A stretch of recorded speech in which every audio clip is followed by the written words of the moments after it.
Live now. Y'all have to check. Let me see.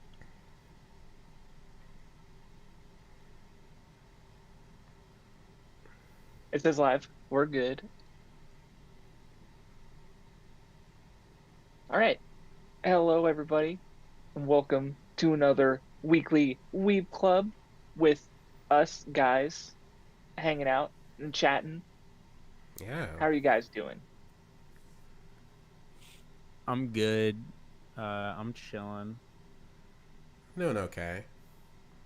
Not bad. Not great. But it's okay. It is what it is, you know. Yeah. All right. Thanks for the stream, everybody. Catch you guys next time. No, um, yeah, I'm just trying to think of what to talk about first. Craftsdwarf, I had a how cool was your day. day? Yeah, I didn't. I just chilled because I kind of have things scheduled, so I'm doing a bunch of dailies as normal, and I try to do at least one like channel thing a day. But on um Thursdays when I do the Weeb Club, I don't because that's my YouTube thing basically. So I just watched anime and shit. So I Hell yeah. yeah, that was pretty much it. I also broke my No Nut November record. It was like 30 something hours. Best I've done. Damn, I'm proud of you, gamer. By the way, I'm not doing No Nut November anymore if it wasn't clear. Uh, Damn. I did better than I did before. But anyway, how have you guys been? Because I know none you weren't here last time. Oh, So, yeah, um, true. I don't know. I've been just and even fucking Kinnikumaning, dude. Like, that's all my life is now. Kinnikuman. cool. Do you still I don't know. How do you feel about it? Because I know you have a hate mid or indifferent relationship to it. I guess I mean, the thing uh with Kinnikuman is I'm far like I promise I am far more invested in the idea of liking it. Like I'm trying my damnedest to like Kinnikuman because I think that would be better than disliking it. But um I struggle to enjoy it sometimes. it makes it hard. I understand. Yeah, like there's definitely points where like I just disconnect from what the characters are saying and I like unironically feel like okay, he's just talking. Like people will like explain their powers or say how something makes sense and it's just like no, I don't It believe doesn't you. matter. But like other It literally times doesn't matter. it kind of works like I really was into the Ashura Man stuff from the Dream Tag arc. Like That that's no my that favorite that stuff was in the story so yeah. far. Like I like that more than the final fight of Dream Tag.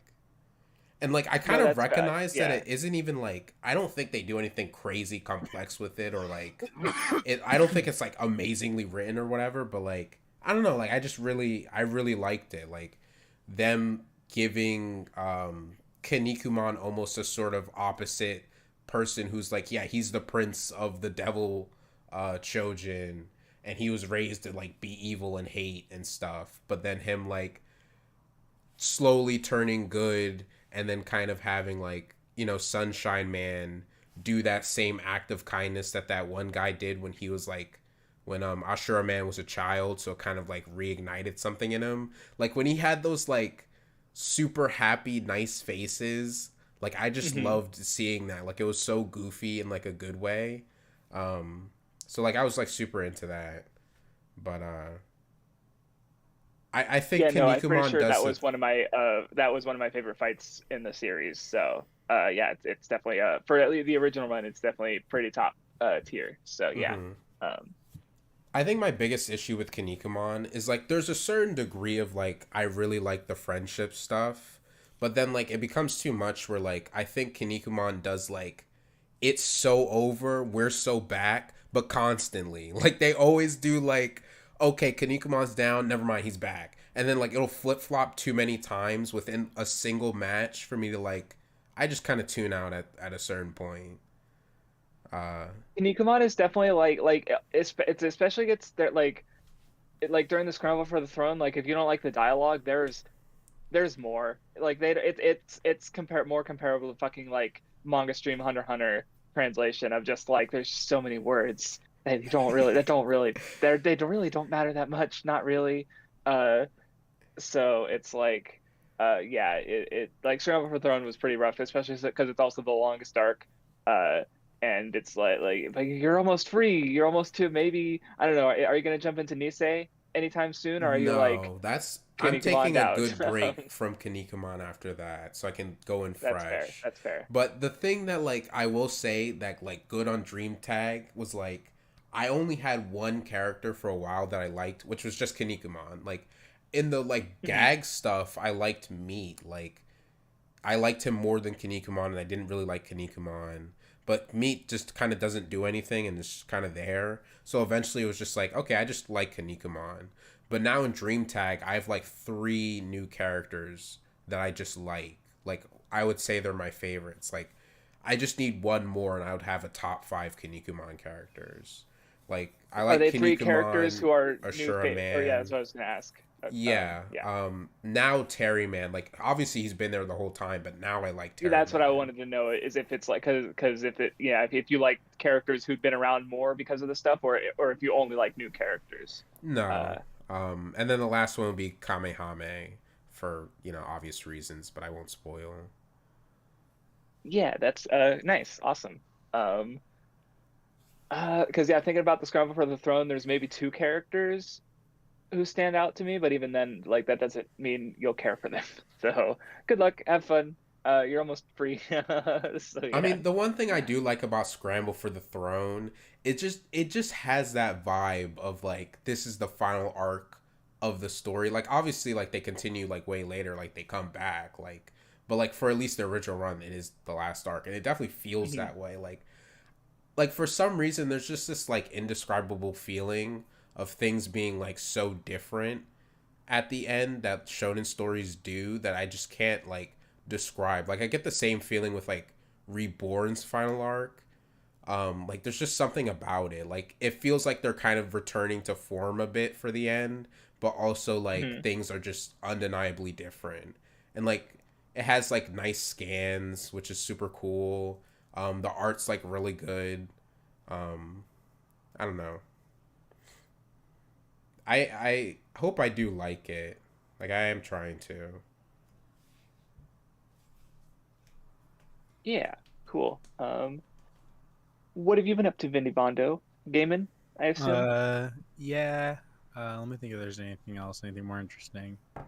Playing Metal Gear Solid, that's been going well. I finished the first one. I'm a good ways into Metal Gear Solid 2. Those games are something, man. They're so wild. They're so funny. I love just I they're just so insane sometimes and like just funny and like I love how long you'll be in cutscenes sometimes. Like I'll finish a boss and just be sitting there in cutscenes for like 30 minutes. It's like this is a fucking PS2 game. This came out in 2001. 1 minute like 30-minute long cutscenes. Hello? But it's funny. Also Raiden's voice actor is is Axel in Kingdom Hearts. And it's like Oh, actually so noticeable in Metal Gear Solid 2. I'm sure it'd be more noticeable in Revengeance if I'd played that game more. Uh, but it's just so funny hearing him and just in my head picturing Axel half the time. But the game's cool. I'm most of the way through it, so I'll probably finish that. Uh, and I've just been doing like other random games because I don't know the ADHD's been hitting hard. I think after finishing Spider-Man, it was like a bunch of games and it's like I having a hard time like even though I guess I finished Metal Gear Solid 1, but that game's like so short that like I played it, like a couple hours a day and finished it. And I'm doing the same with like 2. It's just taking longer Mm-hmm. because it's a longer game. right. Makes But sense. yeah, been chilling. I heard you Yeah, I had guess. a spicy take on the end of Spider-Man 2, but Oh, I'm not done yet, so. Um, I we don't think talked it's about that it. Yeah. spicy. I've talked to a bunch of friends about it, and most of them I think agree with me. Um, I don't know. I don't think it's that spicy a take to say what I have to say about it. But we'll see. So yeah, I guess yeah, I also finished my manga reread. So I posted it on Twitter where I have my current 5x5. So yeah, that's cool.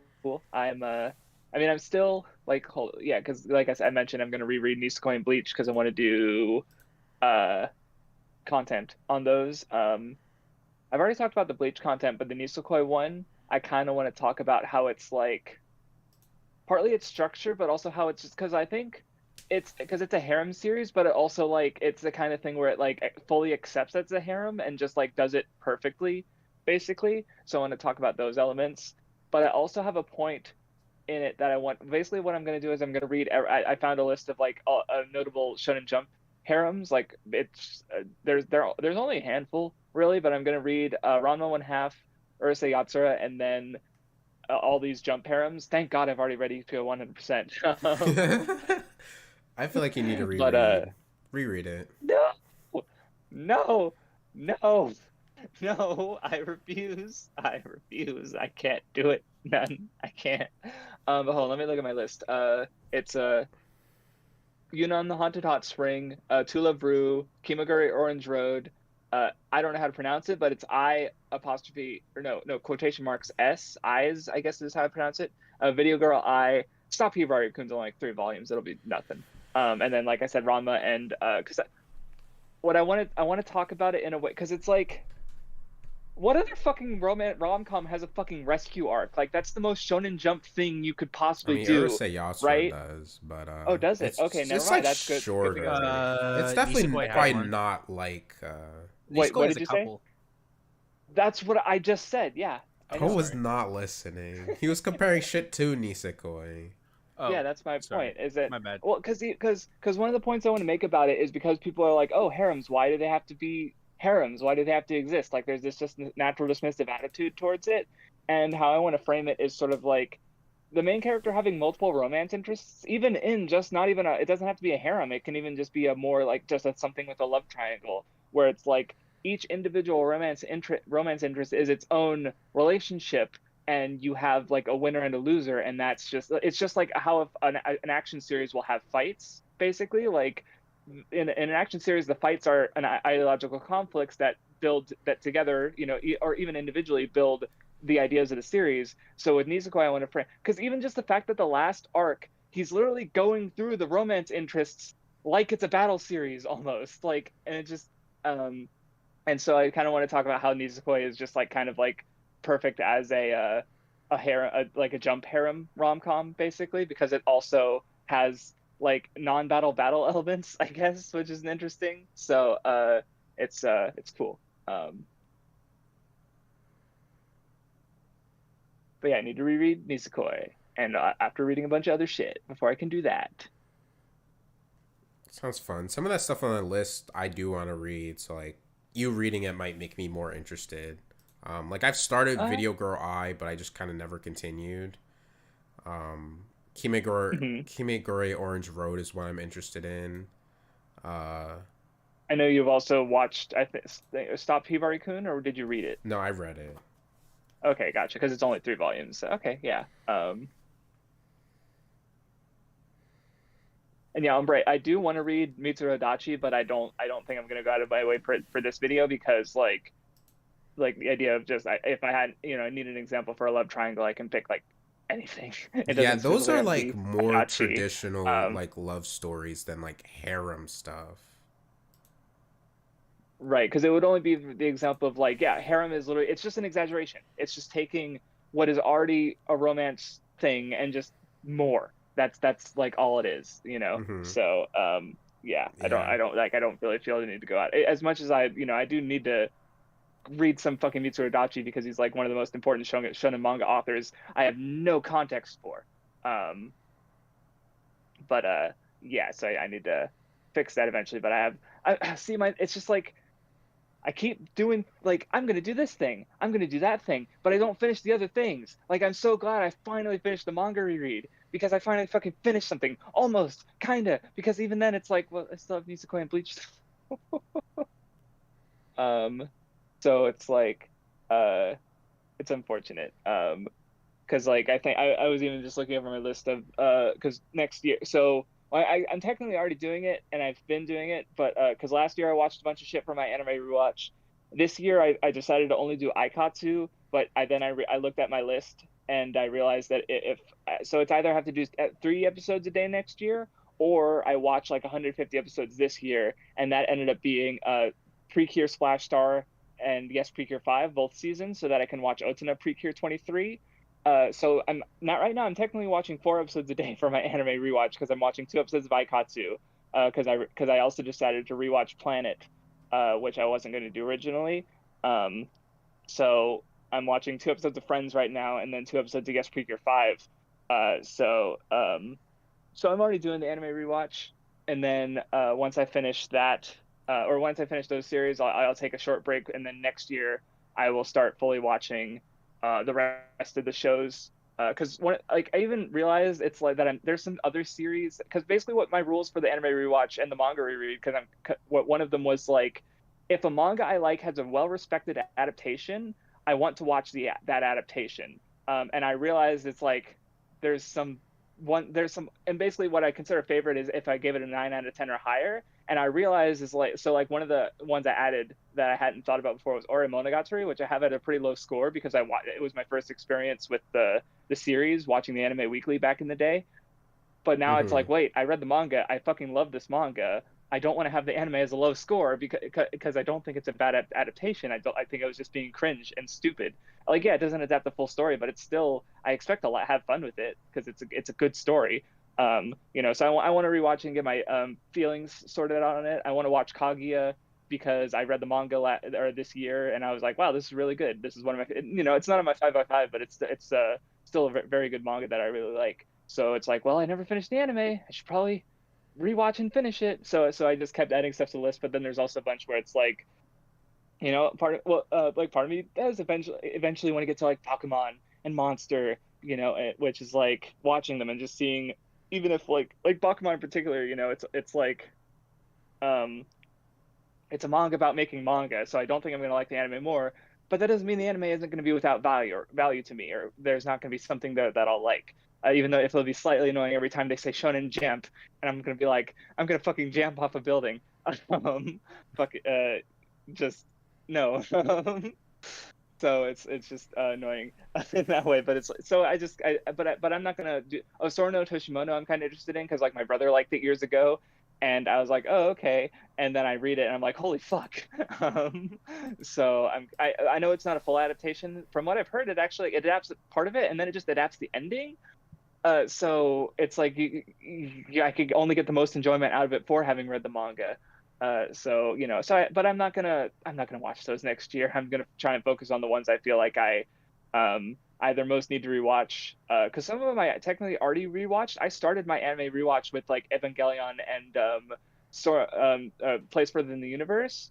But the problem with those two, not problems per se, but it's like because for Place Further in the Universe, I watched that before my mom died, and it's a story in which a very important part of it is the fact that one of the characters' mom is dead.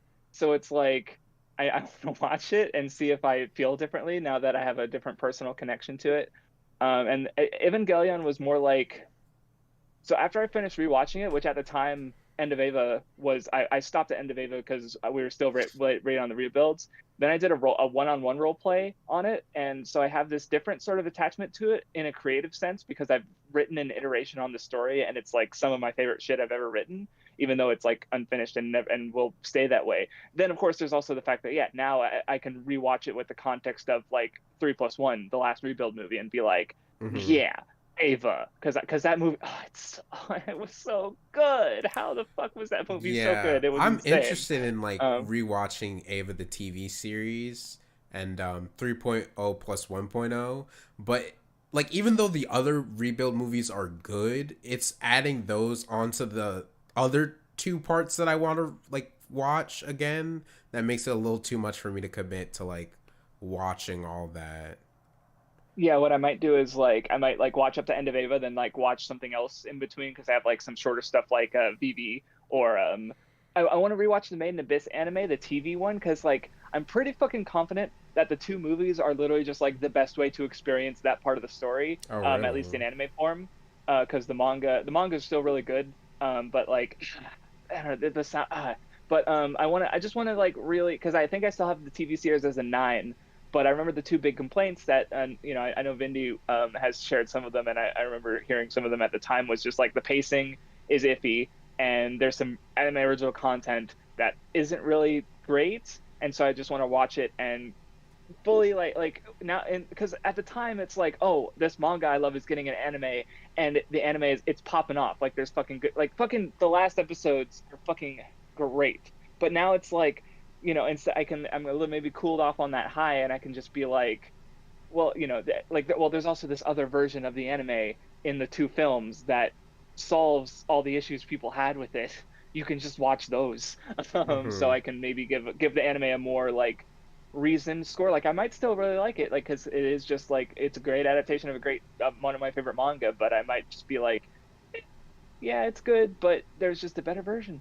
So there's just a lot of stuff. So there's just other stuff that I've already watched in some ways that I just want to continue to, or like rewatch and just, yeah. So that's gonna be two episodes a day for next year. And the occasional movie, like yeah, that's what I said. Oh, that's what I was trying to say. Is I might like watch End of Ava, then do something else for a little bit, and then come back and just do the four rebuilds. So it's not just like, oh, cool. Done with End of Ava. Just gonna go right into Rebuild One. Just to get like a little break, and then just those will be like. See, I don't even know, because that's actually, yeah, 4 movies in 4 days is a little rough, so I might have to work around that somehow. Um, but yeah, I'm just trying to finish these big dumb things that I keep putting on myself. Like I've been watching One Piece today because earlier this year I was like, well, I've already decided to watch the One Piece anime.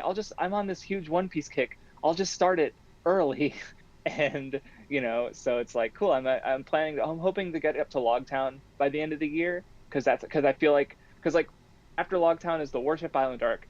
That arc ends with its anime original antagonist getting in the way on Reverse Mountain, and my rule with the One Piece anime is I kind of want to put like arcs that feel like they're connected or they go right into each other. I kind of want to keep as part of like watch them together in a sense. Like that's how I've divided it into blocks. Um, Mm-hmm. and I realized like, oh, that kind of like it's like Warship Island that goes straight to like Alabasta because I feel like every arc kind of that they're meant to be like once you get to Vivi, like I feel like I should probably just watch the whole Vivi saga together basically. Like I'm not going to watch Jaya and then just sit around and then not watch Skypiea, right? So, but once I came up with that rule, it's like, oh, cool, I'm going. So once I, probably next year, I'll do up to Alabasta, in one, not one go, obviously, like one insane binge, but just I'll watch it. Yeah. Um, Craftsdwarf. I'm genuinely curious. Have you kept up with the Animal Crossing thing? You haven't mentioned that like at all in a while. I have not played it every single day. Like I because like when I went to fucking Sweden, I was gone for like a week. Like I didn't bring my laptop. I didn't port Dolphin to my laptop so I can fucking spend 5 minutes a day. I've still been playing it. Like basically what I do is on Sundays I'll go around and talk to all the villagers and pull all the weeds and dig up all the holes. Every other day I literally just check the store to see if Tom Nook has a painting I need. He never fucking does. And then I save the game. I check the dump too, and I'll occasionally that's because I've caught all the bugs. I've caught all the fish. The house is fully upgraded.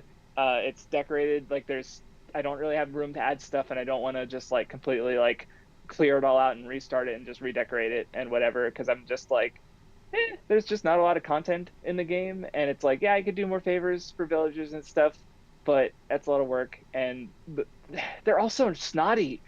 Like they're all like, oh, I don't even want to live here. I want to move. When you travel to another town, take me with you. I hate this place. Or they'll just be like backhanded and or condescending and just like, wow, they can be rude little fuckers. I am kind of just like I want to move on. But even and then next one is Wild World, and it's like, oh, this game probably is gonna have comparable amounts of content, and I guess it won't be zone based because it's more of like a tube, like you're walking on a fucking toilet roll paper thing. But I don't know, maybe I'll like it. Maybe it'll be okay. But yeah, I am keeping up with it. So yeah. And I'll check like Crazy Reds and some of this stuff, but it's like my old man hands can't do the Gracie fucking button mashing cleaner car shit, so I gave up on that. um, I'll check out KK Slider every Saturday, of course. The goat. I love KK Slider. Yeah, and yeah, no, I'm still playing Animal Crossing. Craftsdwarf, every time you talk about your psychotic media habits, it I is. always I gotcha. I always just hope that one day you can achieve true freedom. And I hope that one day there will come a day where you get to wake up and you have no idea what you're going to watch. You know what I mean? It can just be anything, and you just find something and turn it on. I hope one day you can find that peace and that freedom.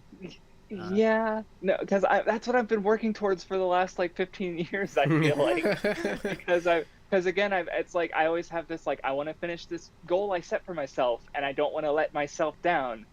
But then I keep putting like one of my original ones was like because I had this anime recommendation chart, and I was like I'm gonna watch all these shows, and then I watched the whole top row, and I was gonna start the second row, but I'm like yeah, but like there's all this like yeah, sure, I watched Ghost in the Shell Sound Complex. But then it's like, and I watched some of these other shows, but it's like, yeah, but I didn't watch all of them. Like my fucking completionism has been a curse for a decade, and so like I went back and I did watch like a bunch of things related to these series that I watched. Like I watched Ghost in the Shell Rise. I watched made sure I watched all the Galactic Heroes movies that I maybe didn't watch before and whatever. But then it's like, and then I just never got back to the thing because I like at certain I got like I know for I was doing my fan fiction for fucking a year and a half. I didn't do anything else, basically, except in between the fanfics, I would catch up on some stuff. So it's so now, but so what I actually have been doing, like, what was the one I watched or read? Oh, Muv-Luv, that was one of them, and there was something else. Oh, the Stanley Parable, Devs. So some of the stuff I have been watching is like what I've been doing is like when I'm not watching my dailies, or basically like every day I do all my stuff that I plan on doing daily, and then it's like, okay, what do I do with my free time? That what I've been trying to do is have exactly what you're saying, Vindy, is like just do whatever I want. So what I'll do is I'll look at all my backlogs and just pick something that's not part of a big giant thing that I have, and I could just like I want to go through this, or I want to. So I have been trying to find a way to like continually do all the insane psychotic things I've been doing, but also like have moments where I can be like, oh cool, like that's part of like with One Piece. I don't have an obligated thing where I'm gonna watch 5 episodes of One Piece a day so I can get caught up by the end of the year. I'm just like, you know what, watch variety, eh? Yeah, let's go. And Arlong too. Why those arcs linked together? Nami goes right into Arlong. I'll fucking watch Arlong too. Why the fuck not? So yeah, I'm gonna be fucking crying in a few episodes when Sanji says goodbye to Zeph. Oh, actually, maybe even the flashback too. And if not, or even so, then Arlong and Nami's gonna stab herself, and I'm gonna be dying. So yeah, it's gonna be fun. One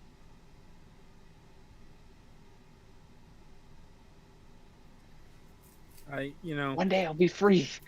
I'm hoping for you, gamer. I'm thinking about you. And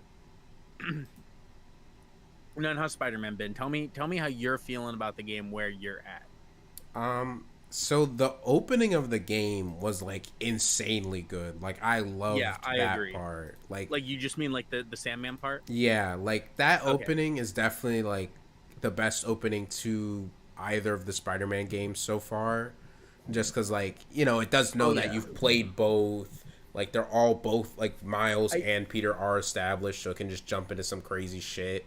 Like, if it was just awesome.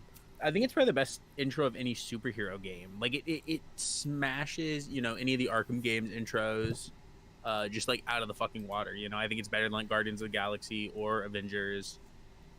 It just goes so fucking hard. Yeah, I agree.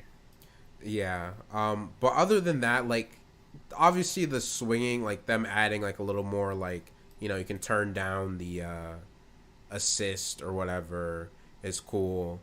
And then, like, the web wings was, like, a really good addition. Like, I like that a lot. But where I am in the game right now, like I'm enjoying it quite a bit. Like it's still a great game, but I do feel like I'm not necessarily burnt out on like the side content stuff, but Hmm. like I'm not super into it because it does feel like more of the same in that regard. So it's not like Really? hooking me. Yeah, like I don't know. Like I mean, I did just play Miles Morales not that long ago, but Yeah, I mean, also like not I don't know. Like I don't think I was too close to the game, but like I did mhm, beat it this year. yeah. Because I mean, I played Miles like a month and a half ago, and I thought that they were. It was clear that like they were trying to do more, especially narratively with side missions. And I think that like as they went, they were a lot better. Like obviously, I think like the photo ops are probably just as like kind of small and pointless, but I think they lean into that by taking like half a second to complete them all. You know what I mean? Mm-hmm. And like I had all of those done by like halfway through the game, so most of my thoughts of like the later half in the game is like the later side missions that I think as they open up do have a lot more going behind them. But yeah, I mean, I guess because at the beginning it's just like the EMF experiments, which kind of suck, Yeah, the photo ops, which those. kind of suck, but I think are so small, they're fine. I think any side quest is good, like any of the ones through the app or any of the Visions Academy side quests. I think uh, are generally like pretty fun, but I I just think don't the think they're like activities a get better as they huge go. step up so far, but like they're fine. Yeah. Yeah, I do want to get more into the story. Like I do like there's a lot of interesting things there where like I feel like I really want to know like what happens. Like I'm super interested in everything that's surrounding Peter in particular. Yeah. It is good. I like the game and the story a lot. I think there's a lot of good things it does. I think the funniest thing that's come out of the game, since it's come out, has been the suit that has been like unilaterally hated by everyone. It came out like in the last couple Yeah. of days was actually like an Adidas made suit. And it's so fucking funny that the one like corporate made suit people just kind of like sussed out on their own and were like, this is dog shit. And then it's like made by Adidas. It's like so fucking funny. Um I've seen your retweets on that. It is I pretty funny. really just can't believe it. Like it's so fucking hysterical.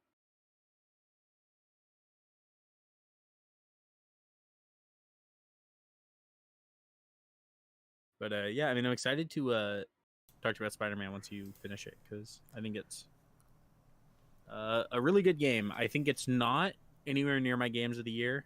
Mhm. Just like I think there's no shot it could reach like the top 3, I haven't played with the but black suit yet, no. the black suit is good. The detail in it is crazy. The Raimi suits look so fucking good that I think once you unlock them late as fuck. But once you unlock them, especially like the black Raimi suit, looks so fucking good. It's crazy. Oh, I didn't even think about that. That's going to be awesome. Like Oh, I'm I'm definitely sorry. going to be wearing that. I didn't mean to spoil it. No, no, I no. guess I It's don't. I feel like whatever. that's not a spoiler of No, a no, no. suit. It's obvious. I just didn't think about it. Well, because like they had said like in the last game after the first one, they were like people asked about Venom suit or symbiote suits, and they're like, no, that would be one we'd have to do a game for, you know. Uh, Hmm. and so there's not just one type of symbiote suit, and there's one where the styles, which I think the suit styles are so fucking cool, but there's one where the style for a symbiote suit puts like a banger shader on it that I think you're gonna fucking love. Or so suits. Explain suit styles to someone who hasn't played the game? So You can. every Um. suit has 4 color variants. Yeah.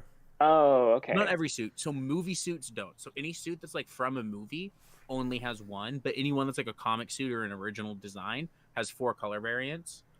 Sometimes they're just like kind of shaders. But most of them are like just completely different color overhauls. So even if like one suit like its base design you don't love, a lot of times there's like color styles that are really good on them. Um, Okay. they're really cool. Yeah. And No, I I think I, I was kind of interested in that because it's just a way to be more like I don't know because I guess I haven't played like I mean maybe I just haven't played that many superhero games, especially not lately. But like it's just a neat way to express yourself through this character that is, I mean, even like just think about the Spider-Verse movies. It's like, yeah, there's a lot of potential, like there's a lot of variant for Spider-Man in a sense, even though like obviously there's these very core ideas with Peter or Miles. So I don't know, it's interesting. Yeah, well, it's funny because like in Spider-Man PS4 and Miles, I like as you unlock the suits, I would use a suit until I unlocked the next one, and then I would go through, and then there were ones I would default back to, but because of that, I ended up using one suit all the time. But in 2, because there's 2 Spider-Man, so you're constantly unlocking suits for both of them interchangeably, and the styles.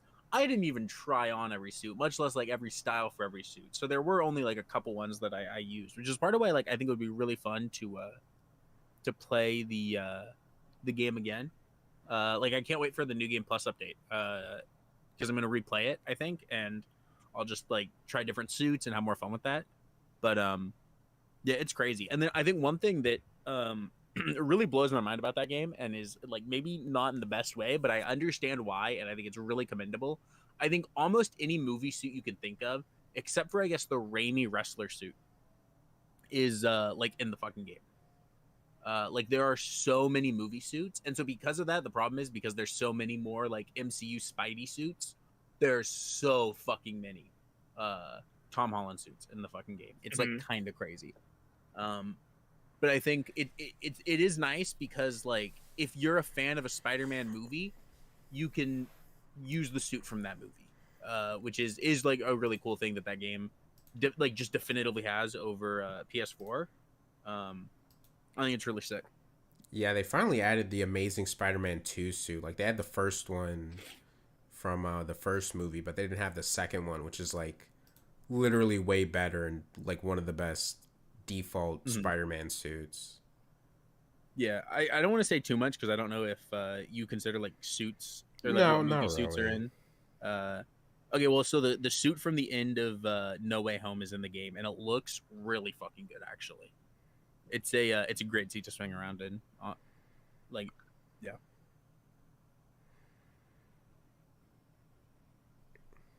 Nice. I have thought about, well, because like I think we were talking about Vindy, where I'm just like wondering like, okay, what's gonna like tip me over and buy a PS5? Because Yeah. I definitely feel like it's probable to happen at some point. And it's just like because because also my friend, he has a PS5, and I'm pretty, he's literally playing. He said he played Spider-Man 2, and he was like, yeah, or hold on, I'm gonna use his exact words. Give me 2 seconds.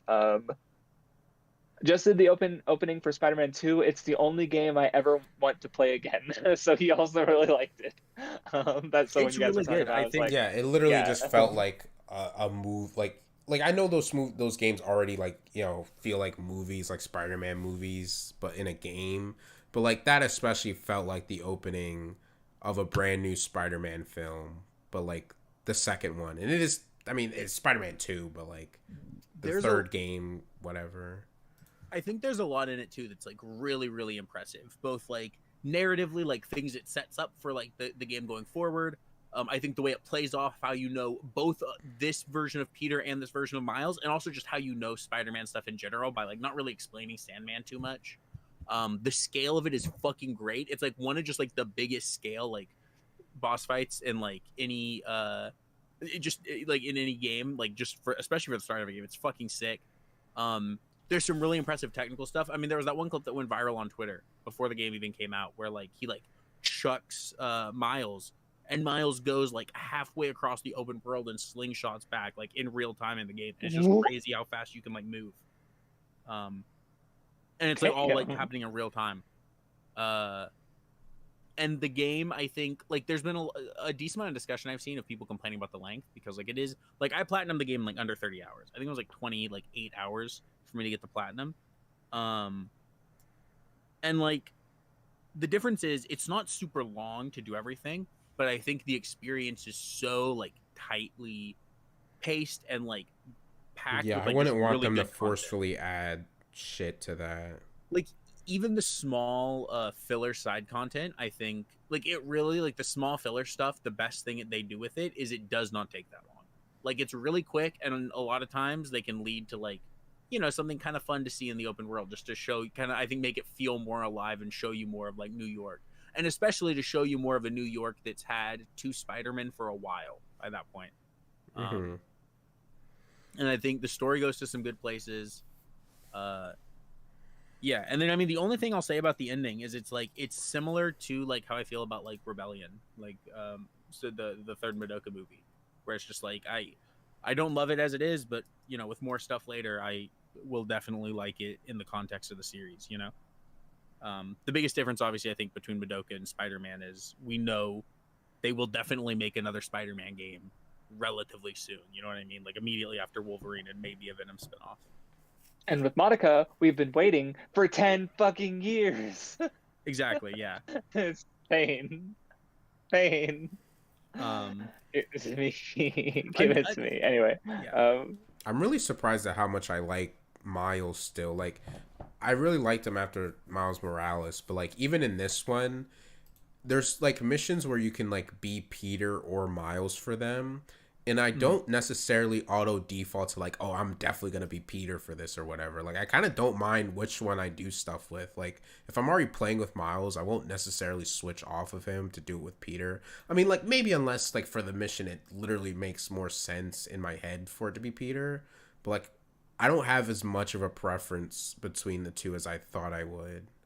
If I'm being honest, really saying something, I feel like. So, especially before getting the symbiote, because I basically kind of when I played the game, I followed a philosophy of doing like a majority of side content I had available before doing any story. So I was like finishing content as I went. So I did a shit ton of the game before I got to the symbiote, and I did a lot of side content with Miles. Actually, like a large chunk of it, I was just Miles for. And then towards the end, I mostly finished it off with Peter because I wanted to, you know, explore the symbiote stuff more. And it was also just like a lot more Peter content at the end. But I honestly think that like for a lot of the side quests, I enjoyed doing them as Miles more than I think I would have as Peter. Because I feel like Miles, especially in the side content where he's like interacting with other people, just like always is like so earnest. That it gets me like more invested in the side yeah, that is Peter, true. Like he does have joking that a more... lot of the time, and Miles like gets genuinely invested, and like not that there aren't times where Peter does, but like a lot of the like... I mean, I think it comes down to like not even just his personality, which yeah, it is his personality, but it is him also being a novice Spider-Man relative to Peter. Yeah. So he has a little more of that magic of like reacting to things more freshly. And then, I mean, there was other small things. Like, I think he's just, like, more fun in general, especially early on. I like the Venom powers a lot more than the whatever you call it. Yeah, those iron leg things. Yeah, the Tony Stark legs. And then when you're just swinging around, like, his music in the background is so much better than Peter's. Even though I still think that, like, the Spider-Man games, like, I don't think their soundtracks are it. The what? Like the background music is like different when you're swinging between like Peter and Miles. And I never noticed that. I haven't noticed that Yeah. yet. I have to look out for that.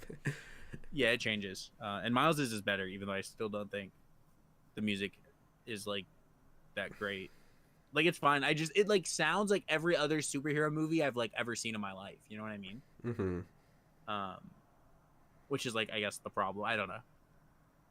Like it sounds like Spider-Man music, but I've heard Spider-Man music. You know what I mean? Like I want to hear something a little like unique and like something with I don't know, something that stands out, which I just don't think the music in those games do.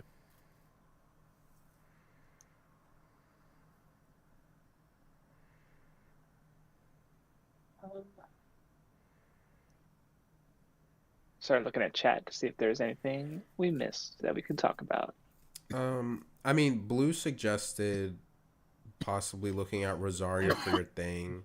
I don't really know if it fits your thing or not, but it's literally a battle much. series as well, or at least an action series. So that's not really quite like what I'm looking for. Mm-hmm. Like I want a series that's definitively like not that, but emulating aspects of it a certain way, if that makes sense. Because that's what I think is even interesting about Nisekoi. Like even because you brought up Urusei Yatsura, or no, which one did you say had a rescue arc? Urusei Yatsura. Okay, yeah, which is like that's interesting, but like I said, it's shorter. I feel like it's a little different saying Nisekoi has a rescue arc in the context of a series that was running at the same time as like Bleach and Naruto and One Piece that all have these very important and major like Bleach is fucking like over 50% rescue arc, right? Naruto has Sasuke retrieval, like One Piece has Enies Lobby, and fucking even Whole Cake Island later. Like it just feels a little bit like I was even thinking about it on when reading Shaman King, because back at a point, like tournament arcs were really popular, and they kind of aren't anymore. Like even One Piece has never really had a tournament arc. It just did the one tournament thing in Dressrosa. Like it was, but that wasn't the whole arc at all. And like nothing else in Jump has had a tournament arc right now, I don't think. Like except for I guess Blue Box, but that's as a sports series, which is obviously where the trope was first around in manga before it moved over to battle series. We're back in the in like the 90s and shit, like that like Shaman King, Yu Yu Hakusho. I believe there's whole series that are basically tournament arcs. I've heard. So it's definitely it's the tropes in battle series that you get as time shifts and moves on and stuff is I don't know, neat. So yeah, it's I don't know, it's just something I was thinking about. Because Shaman King has both. It actually has a rescue arc, but the whole series, like it starts off with like a preliminary fight, and then most of the series takes place during a big tournament. So yeah. And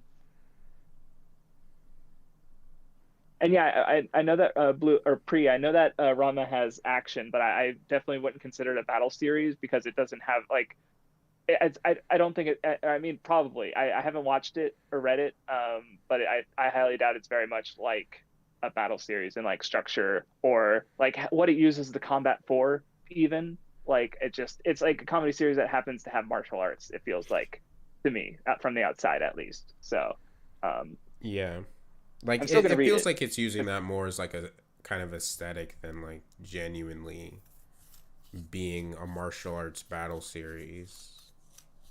Mm-hmm.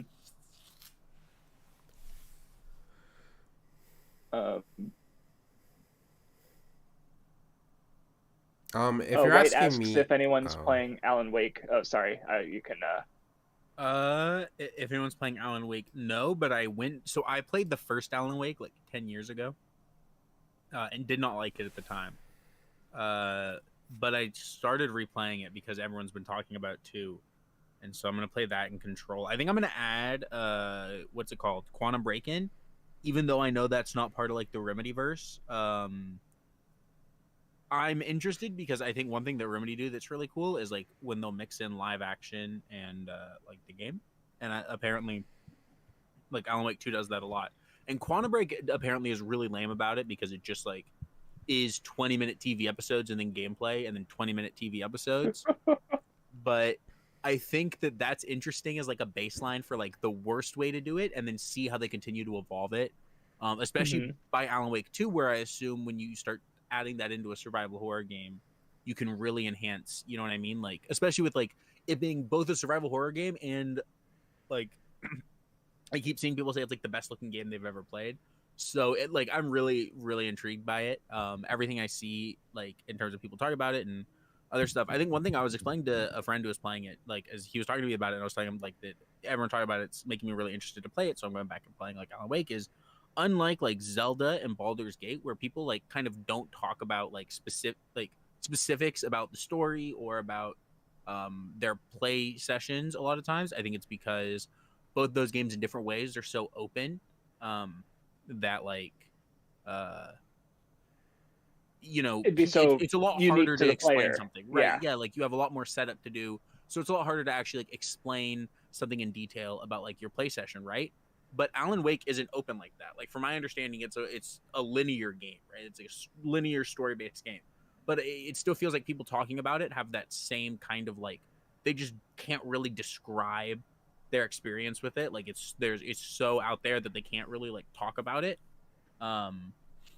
And that's really interesting, and it makes me really curious to play the game. Yeah, honestly, like, because from the outside, because I remember when the first Alan Wake came out, what year was it? I think the late 2000s. I think like 2009, maybe 2010. Yeah, and all I remember from the discourse was people just not caring for it, and like something about like your flashlight runs out of batteries really quickly, and it's like that was what people were complaining about, and I just kind of like. Okay, I just didn't look back at the game, and now it's like no, the second one is apparently really fucking good, and maybe the first one was always good, and people were just being dumb about it at the time. So I just like I literally never like Alan Wake has just been like something I heard about back when it came out, and it just hasn't existed. And then now it's come up again all of a sudden. I'm like, oh, okay, that's weird for me personally, but okay. Well, and so they also did Interesting. Control, which is not as many people talked about when it came out. Control's definitely like kind of a cult classic. That game's fun as fuck. That is one of the like most tightly controlling like third person shooters I've ever played. It's so fucking fun. Have I ever pitched you Control before, Craftsdwarf? I don't think I've heard of this game. Okay, so here's what Control is basically. So you know like SCP, right? Like the online like horror thing, right? Yes. Okay. So imagine like a video game where basically you go to like start a job at like the SCP Foundation. It's basically like that Where they're their keeping world's version of that. monsters at, like, And like fucking, paranormal yeah. like objects of power and stuff like that. Okay, just like anything that could make like an SCP story. Yeah. The place where the government is holding all that is like in disarray and everything's fucking running loose. And now you're like put in charge with like a magical gun, and you can kind of like float around and like double jump and like shit like that, and you just like got to solve it. And it's fucking awesome. Okay. And there's so much cool shit that they do with it, and just like really wild shit that the game does. It's like super sick. And so hearing that like Alan Wake 2 builds on some of that has me really interested. But apparently like the games are all connected, and Alan Wake leads or borrows heavily not just from like the first Alan Wake game, but Control and its DLC apparently show up a lot. And I've seen like screenshots and pictures of like characters from Control in Alan Wake 2 like recurring. So that's why like even though I really want to play Alan Wake 2 and pick it up, I'm gonna wait until I play Alan Wake 1 and Control again, because that makes sense. That makes sense. Yeah. Especially if you haven't played the first one in 10 years, right? Like, yeah, it's been a that while. seems important.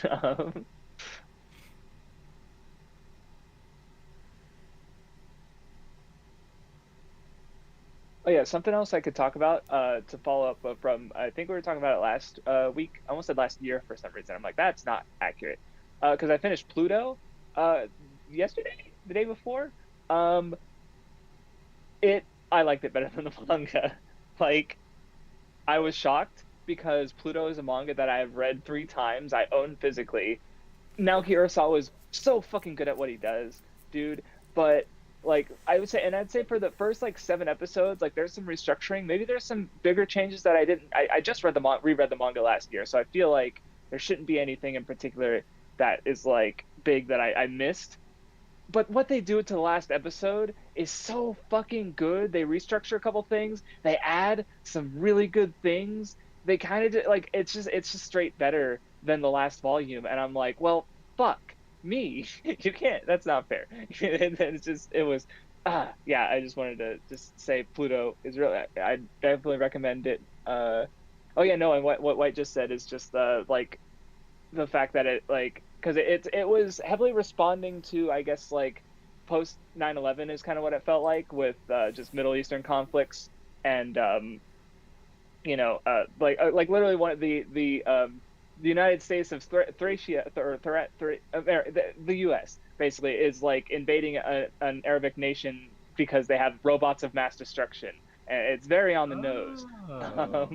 So it's and like White just said, it's like considering literally what's going on right now with the Middle East, it's very like I can see that affecting how people feel about the series just got now, because it's just like even though again these ideas have been relevant for more than 20 years, but it's just it's hard not to think about, and it's still a really fucking good story, and they nailed it. Like the fucking OST, like I guess this is what I'd say is because like the anime is really good at the ways that are unique to anime, and the manga is still really good in the ways that are unique to manga. Like I said, if the last episode was just like closer to the manga, I'd probably say they were more or less even. But it just happened to make changes that were like, or at least even as like, because obviously like the first episode there's music relevance because there's like one robot who really wants to play the piano, and like the fact that you can hear it, like it's going to hit a little bit differently in the anime, but the manga can't do that. But even the manga, like I mentioned when I talked about Pluto before, it's like the fact that it uses color in a way that's basically impossible for a manga to use normally is very standout, and it's still worth reading. but it's like, God, it was so it was so good. Pluto's really good. I like it even more now. So yeah. Is it Naruto with robots instead of ninjas? Yes, but it's still really good. That's why it's good, in fact.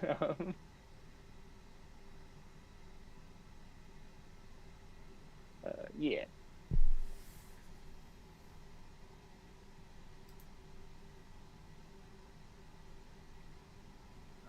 Yeah.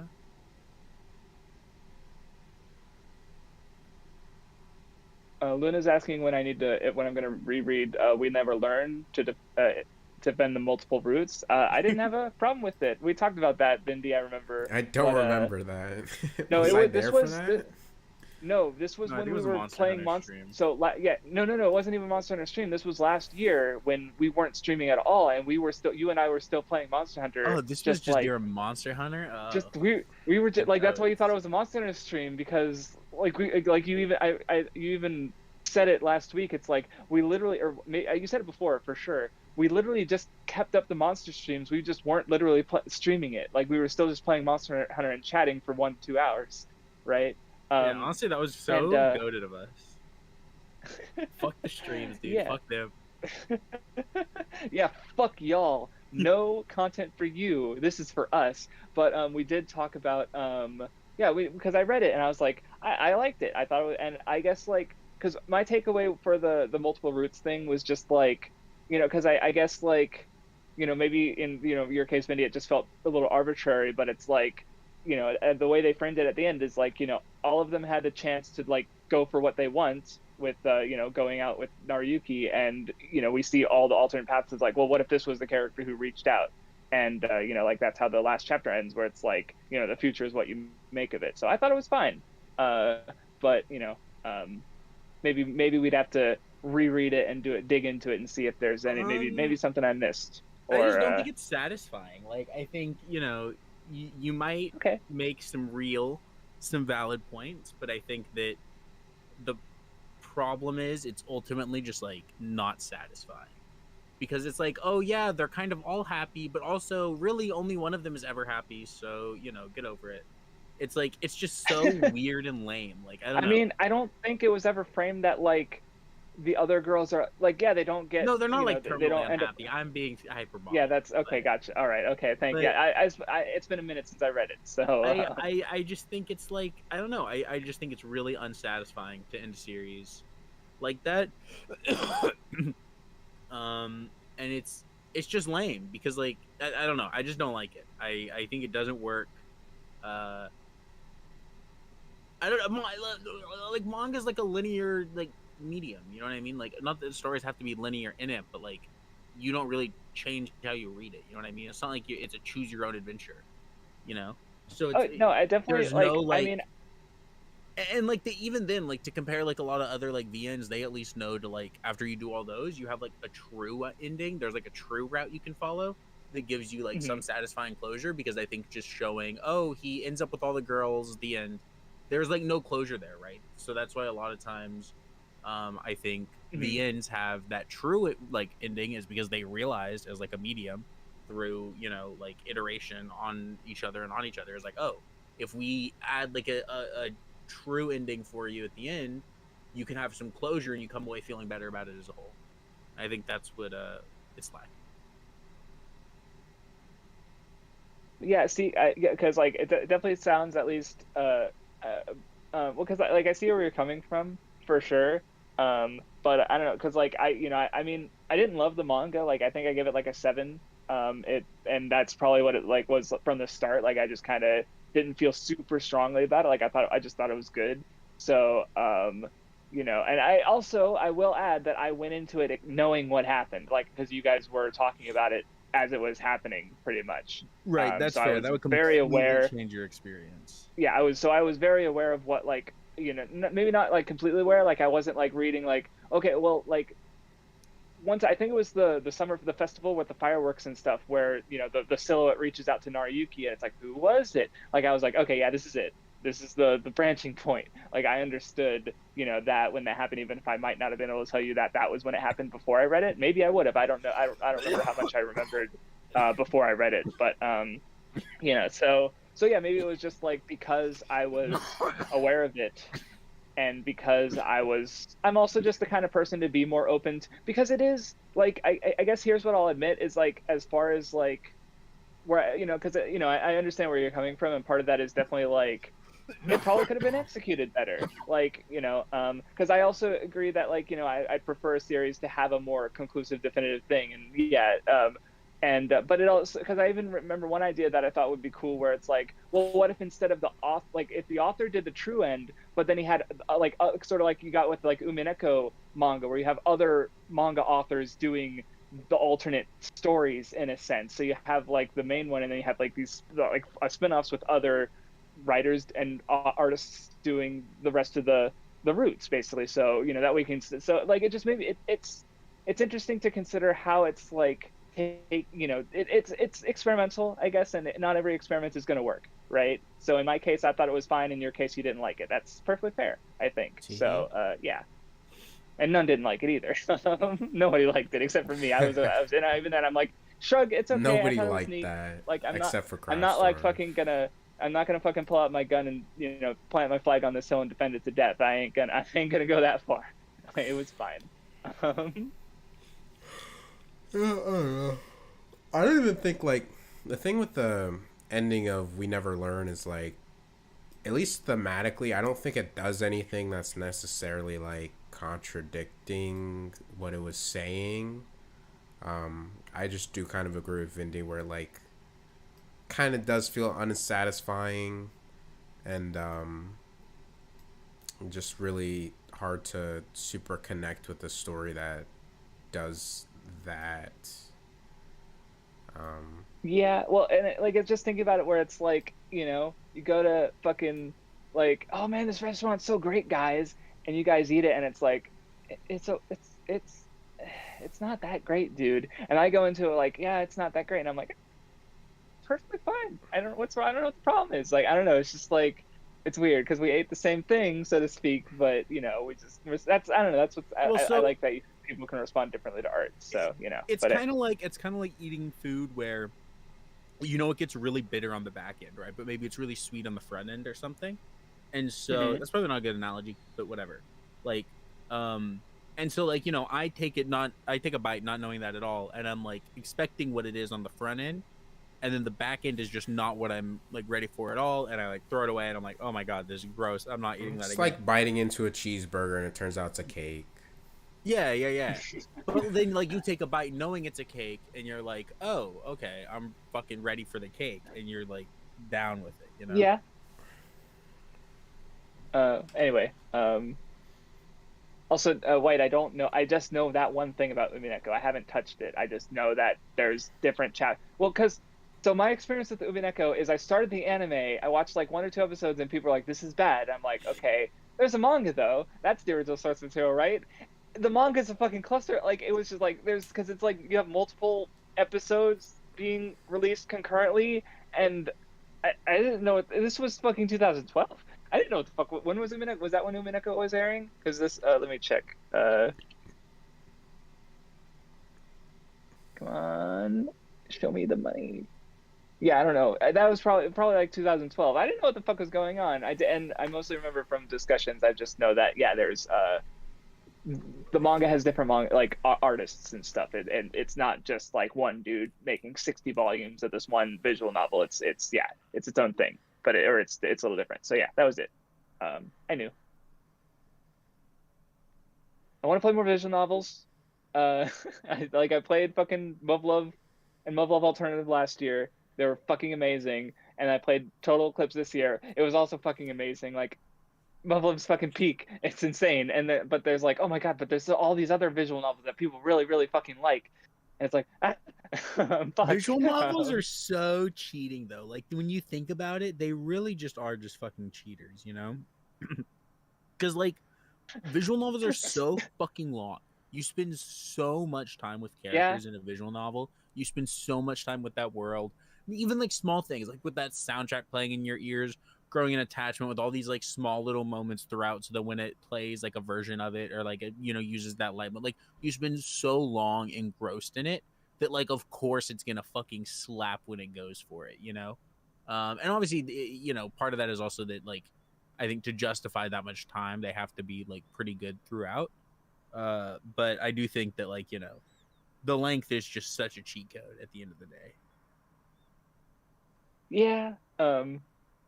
In like the best way. I don't mean that as like a bad thing. No, I understand, but it's just like it, because going back, because I mentioned I played Mublove Total Eclipse because I've been trying to, like, when I'm not doing my stuff that I'm like I'm gonna do this, I'm trying to like use my time to do stuff that I feel like doing. The whole reason I played Total Eclipse was because I looked at the video games because I'm still keeping track of like my favorites, so that when the year ends I can do like, here's my favorite of all these mediums and my favorite that I engaged with in 2023 when like I did last year. And like I was just like, my favorite, I think my favorite two video games were like fucking Mario All Stars plus World, and then like another game that I gave like a 7 out of 10. And it's like, wait, those are my favorite video games that I've played this year. I need to fucking fix that. So I went to straight to fucking something, a visual novel, something I knew that I would like. So, uh,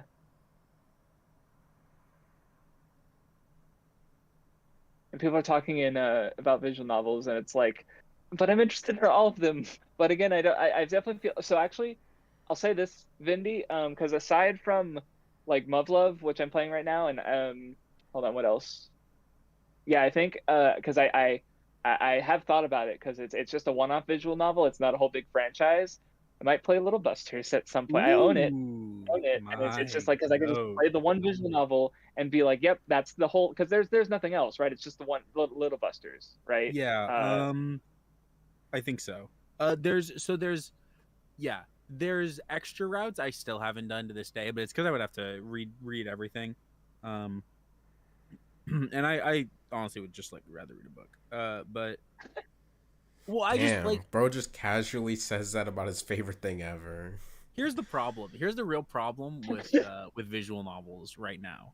I don't have a laptop, and it's like that's what's best for visual novels is like a laptop or like a Steam Deck. If I had that, right?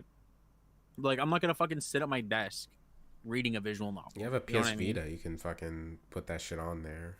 Hell no.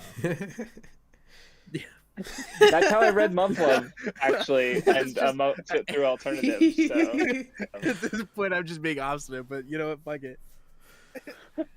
I put fucking Muv-Love on my Vita along with alternative. oh god, I need someone else to talk about Muv-Love with. I love it so much. Holy fuck. I hope I'm not overhyping it up too much though either. So, but it's the. Here's the thing, Danganronpa has been my favorite like adventure and visual novel thing for fucking like years, a decade now. Oh my god, I got into Danganronpa in 2013. I've loved it for a decade. I've got into Muv-Love last year, and it's given me 2 10 out of 10s. Danganronpa doesn't even have 2 10 out of 10s for me. Like I played fucking 3 games in the franchise, and already on average I like it more than Danganronpa. And there's still 3 more VNs. I haven't played Photon Melodies, Photon Memories, or The Day After. And there's more. There's Schwarzmarken, which hasn't been released or translated in, or it has been translated in English. And then there's 2 upcoming Muv-Love. One is a sequel to The Day After, and one of them is a sequel to Alternative. So it's like, not only is it already like fuck, I already have like 2 peak 10 out of 10 stories. I'm not even halfway done with the franchise. It's insane. Holy fuck. Oh my god. So yeah. I do need to play Raincode. I know. And I guess another to pivot away from visual novels for a second, go back to Marvel games. I did see Guardians of the Galaxy on sale, and I'm currently in the. I'm waiting on my hard drive and my solid state drive, and then I can build my new computer. So that's because I've been thinking about. I thought about buying it because it was like $15, and I need a new computer. This one is struggling for me right now. It's really good. I've thought of replaying that game actually recently. I think it's really fun, and it does something that I wish more third-person shooters would just commit to. Which is just like it gives you a lock on so that you can focus more on like moving around the arena and like commanding the other guardians and like doing other stuff. So like aiming isn't your priority. And I fucking love when third-person shooters do that, and then like go harder into other aspects as opposed to taking more of like the Uncharted, like Gears of War approach. You know, where you get like it's more about like how you aim, and then the movement's kind of de-emphasized. And I think since you play a Star-Lord, like it works really well that you're, super mobile and stuff. So I think that game's really fun, and it does really cool stuff. Yeah, I don't know. Yeah, that's why and again, it's just like it's easier to just do the one-off thing, and I can play it and just be done instead of like what I do a couple years ago. It's like I'm gonna watch Gundam 79. I'll watch all the Gundams, and it's like, and I watch Zeta. I'm like, I don't want to watch all Gundams anymore. I want to do something else. So that didn't work.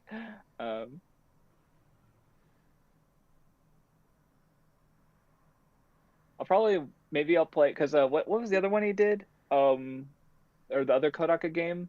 I forget what it was called. World's End Club. That was probably yeah, because Rain I'm probably that's like the newest one. yeah, Rain. I know about Rain. Yeah, that Rain Code looks one sick. was one that came up, and I'm super interested because it's like I fucking like obviously Danganronpa the game trilogy is fucking great. I still love all of them. I'm probably gonna like Rain Code too. I think I'm waiting because I'm scripting my Danganronpa video right now. So that's gonna come out next year. I'm pretty sure. Fucking God. It's I really like some of the points I've made about it. Like I fucking spent hold on, let me look at the script real quick. Yeah, I literally spend the first part of the video it's just like 700 words, not as much as I thought actually, but just explaining like the sort of like why are they class trials in a school, like kind of exploring like why that's the case, like narratively, and what that accomplishes, and just introducing the sort of expanding on my points about like Danganronpa as a sort of allegory for high school and graduating in Japan. But I'm liking where the script's going so far. I'm slightly worried because like I'm also doing a kaiji video, and there's some element of like commonality where I'm talking about sort of like systems and existing within them a bit, but I think they'll be different enough at the end of the day.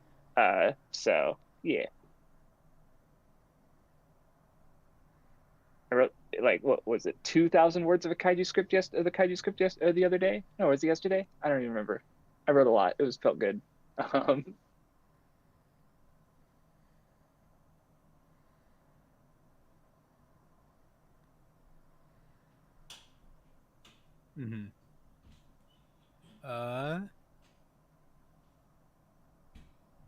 I'm trying to think if I have anything interesting to talk about that I've been doing, but I feel like I haven't. I don't. I don't know. The Resident Evil 4 remake's been pissing me off, and it's making me. I don't know. Appreciate the original. I did tune in one morning because I saw you getting mad over Dude, the fucking there was a bull guy and everyone had like sprouting heads, and I was like, oh yeah. My problem with the remake, like my biggest problem right now, playing through it, is like it's not consistent, right? And it's like a problem that all the Resident Evil games have, like the remakes. And I understand why. Part of it is like, especially in 2, I think, like it is really scary the first time you pull up your fucking like pistol on a zombie and you like shoot him in the head a couple times and he still comes like stumbling at you after his head like whips back. It's cool, okay? The problem is in Resident Evil 4, the enemies are a lot faster. There's a lot more of them. There's a lot more they're doing. And I think just giving Leon a parry doesn't do enough to offset how inconsistent and hard it is to get staggers on the enemy in combat, because a lot of times that's like your only real way to like do things. Like there's the parry, which is good, but like you have to like it's so contextual. There's so much contextual bullshit in that game that is so precise and so like wants you to be in really specific, precise locations where Leon does not turn on a dime, you know? Like he has like momentum and he has to like, it takes him a minute to stop and he has to like fully turn and like his body has to turn. And then the game's like, you have to like pick this up. You have to be right here, or like, it's not even to pick something up. It's like there are enemies where you'll have to like get down with the knife and like stab them on the ground, right? And it's like, okay, to do that, you have to be facing them, you can't be running, and you have to like press right trigger, like looking at them. And the problem is a lot of times you'll like knock one down, see he's twitching, there's like 5 other enemies around you. You're like trying to run to him and stab him while you're moving, right? And if you're too quick about it, like even though the prompt is on your screen, if it can't like realistically put Leon in the animation, the game won't cheat for you and like slide you in there. And so even though the prompt is on your screen to press the button, it decides you can't do it, and it'll have you just like do something else, and then you take damage. Or it's like, okay, like that's fucking ridiculous, you know? Like I feel like, you know, if the button is on screen telling you press the button to do something, and I press the button, you should just cheat for me and fucking have it do it, right? Like, what the hell? And so I don't know. I think there's a lot of like small annoyances like that, and like to be fair, I'm only really noticing them because I'm playing on professional. It's only my second run, right? And like it's hard to not compare it to the original game, obviously, which I've played 3 times this year alone, twice on professional. So like, you know, I'm not. It's not like I haven't played the fuck out of the original Resident Evil 4, and I know that game like the back of my hand, right? Like that's a game where I play it, and like I swear to God, like from like the first encounter, I'm going through it budgeting like, okay, I probably need like this much ammo for this encounter, and like, you know, I'll need to save ammo in this gun for this, and I'll like see a room and know how many bullets it takes, because like that game is so fucking consistent with like staggers and stuff, you know what I mean? So like you're constantly having to make plans because you're really slow and bulky, and it takes you time to do anything, so you have to make a plan and execute it like in the heat of the moment, right? And so that's a lot easier when I know if I headshot this guy once, he'll stagger and I can go hit him. And sometimes in the remake it's like, okay, you have to headshot him 2 times, sometimes it's 3, sometimes you'll headshot the guy 3 times and he still just charges you and attacks you, and it's like, okay, I can't ever try to play proactively because the game changes the rules that I'm operating at. You know what I mean? So it forces you to be reactive because it always is changing what you're allowed to do. Versus, I feel like the original game was the opposite, where it's very much proactive. Like at all points, you are faster, you're stronger, you're the one who's like in control. It's just that there's a lot more of them. And I think part of that is also I've just played that game more, so that's how I feel. So I think it's hard for me to say definitively. And I keep saying, like when I was streaming the game, I was saying like every like 10 minutes of me like whining and complaining about that fucking game. I was like, you know, look, this is my second playthrough and it's on hard. I'm sure I'll get better at it. I'm bad right now. I need to play the game like 4 or 5 times before I can really compare it to the original because of just how many times I've played that game, you know? Yeah. And so like nothing I feel like with that game is like definitive. But oh shit, I should talk about fucking Armored Core. I forgot I finished Armored Core this week. I got the true ending. Yeah, I think we talked about it a little bit, but only a little but bit. I got the true ending. 2 days ago. That game's fucking sick. It's like the GOAT. Like on God, that game is like genuinely maybe game of the year just in terms of being fucking fun as shit. Like controlling your mech is so fucking smooth in that game. It feels so good. Your mech is so fast. Like one thing that like constantly impressed me about that game the entire time is like you would change like when you change your mech, it's not just like physical and just like stats based. Like it changes, like if you change your feet or your treads, it changes everything about how you move. If you change your weapons, it like changes how you approach encounters. And so like when I did my first playthrough, I just made one mech. It was just like I tried to make it, and like as I went, it was just like he had an assault rifle and a sword and then missile launchers, and I just tried to make it as fast as possible. And my plan, like every combat encounter was like I'm gonna circle strafe around enemies that like are hard, and any other one I just like you just like fly through and kill. And then anyone that's like an actual like other like big mech or like a boss, I'm circle strafing and I'm just faster than the missiles and everything, right? And I'm just like fucking zooming around him. And then when you like knock him down, I'd go in with the sword, and that was how I played.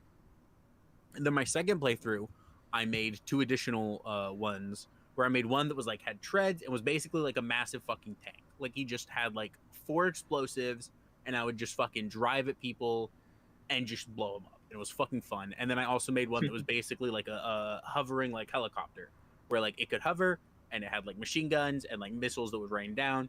And so I would just, and that was when I started on the second playthrough, because you have to play 3 times to get the true ending. And while some missions are different, a lot of missions were the same, and I would recognize the mission. And I also, like, because I had multiple different mechs, I wasn't scared to just like quit out and like change my mech. Because like my first playthrough, I kind of tried a couple different styles before settling on that one. But like the other mechs, any other time I made one, I made it with like a philosophy behind it. Like, this is what I want it to do. And so I just kind of had like the presets, and I would just switch between them. And that was really fun. And then the fourth one, I made like I tried to make like a standard mech, and then instead of having like back weapons, I made it so we had 4 just like normal weapons. You would switch between it. And that one was funny. I ended up coloring it. I tried to make it like Gundam colored, and I think it actually ended up working like perfectly. Like, I wasn't sure when it was in the garage, but then when I started playing with it, it looked so good. I ended up doing my entire third playthrough with the Gundam mech because it was so fucking fun. Nice. And it looked so good. And so I don't know. I just think that game is so fucking sick. It's so fun.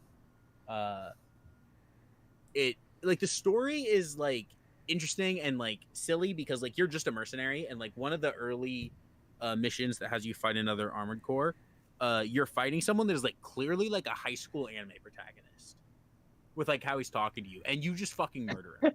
And it's fucking awesome. I think I heard about this character. And so as you like play the game, especially over 3, like what's nice is I think because you're just kind of dropped in and you're just a mercenary, and people only tell you what you need to know for the mission. I did not really have a great, like, I kind of knew what was going on by the end of my first playthrough, but because I had to play the game 3 times, you get a much better grasp as you have to just soak it in multiple times. And I think what's interesting about the game is it has a really strong supporting cast of characters, which I wouldn't think a mech game where you don't see a single human being's face. Yeah, that's interesting. Yeah, because I was just thinking about like just how the game looks and how it plays, and it's like, you just hear voices in your head, in your comms. You're a freelancer, you're taking jobs for both sides of a conflict, and so you'll take a job and be like with one crew on one side, and then take a job with that crew on the other side, and like as things play out, they happen, but there's just like characters that consistently will show up, and like they'll have their call sign and their mech, and sometimes they're your friend and you're fighting with them, and sometimes they're bosses, and sometimes they'll show up in like the PvP arena and you can fight them there, and so there's just like a bunch of really cool stuff with that. And I think the actual cast and the actual like world of Rubicon ended up feeling a lot more fleshed out than I would have thought originally, and ended up being something that I really liked. I don't know. I thought it was a really strong game, really sick. I definitely recommend it, and I think I would say it's the easiest FromSoft game. I genuinely did not struggle. Like, there were a couple bosses that gave me some trouble, but I struggled with any like Souls game or Sekiro way more than I did in Armored Core. Like my first playthrough took me 15 hours, and then I finished 2 and 3 by 30 hours like total playtime. Because once you get the hang of it, it's like a lot more simple, and it's also like once you get the hang of like building a mech, like it's really easy to make other ones and swap between them. So I was wondering about that because I definitely we talked about it, and it's like what the last Armored Core game was like fucking 10 years ago, right? And if not more, and it's like between then and now basically is we have the Souls games becoming such a big deal that like a lot of people, like, I don't even need to check. It's the best-selling Armored Core game. I've never heard either way. I'm just assuming that because it has FromSoft's name attached to it. It always has, but now that name carries a different weight to it. So for a lot of people, like, I'm wondering like how much that affected how they went into designing the game. Where it's like, this is going to be a bunch of people's first Armored Core game, right? Because but I don't know how the difficulty stacks up to the other Armored Core games. Like maybe they just like Armored Core 3 just punches you in the balls in comparison. Well, so I think because go ahead. Part of the difficulty with the first 2 games, I think it's technically the first 3 or 4, because like a lot of the games would have like a number game and then a couple like spin-off games that used that basis. But I think for the games that use Armored Core 1 and then 2 as a base, a large part of why they're so tough is they don't have like dual analog controls. Okay. And so controlling the game becomes a big part of the issue, where you hear people say like at the start they were just not able to play the game, and you're like going negative on missions, you're not even making money because you just like can't control it. But then when you come back to the game after you get the hang of it, it's a lot better and a lot easier. which I would totally Mhm. buy.